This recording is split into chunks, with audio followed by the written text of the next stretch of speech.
I dey here, they press my phone, they press her.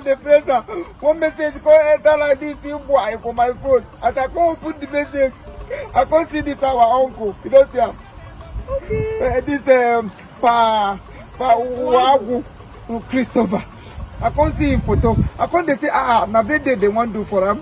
Now yeah, I can't read, go down, go see where they write burial arrangement. 18th of April 2022. Easter Monday. Easter Monday na dia here. I say one will be like Eli Tonye Keji Bog now. I say if I can eri ihe oriri na Eli Sabo ya na be ya wuna.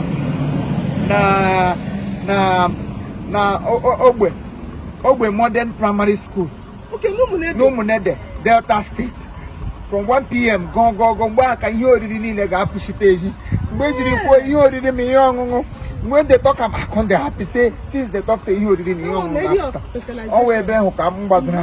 But the dates really touch me because how many years? Just 96 years.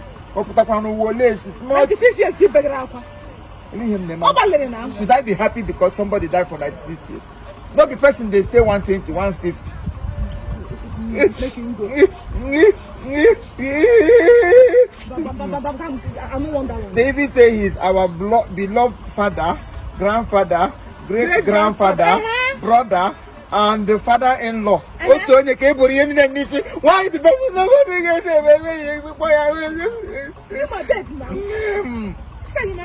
Pikin they talk you.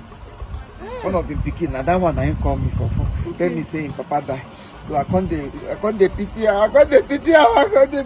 Okay, that I want to tell you, it's a joke. I just say na play.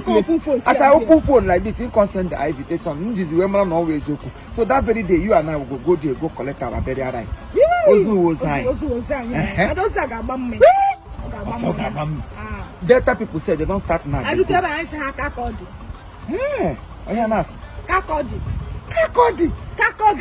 Kakodi on the 18th of April, Easter Monday.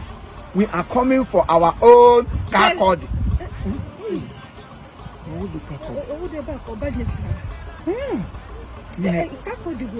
Okay. If we get there, we will tell you people Kakodi.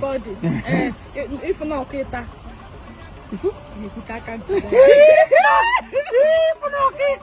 please, on the 18th of April, if you not come this burial, Easter Monday, Easter Monday, come. If you no come, now you kill her.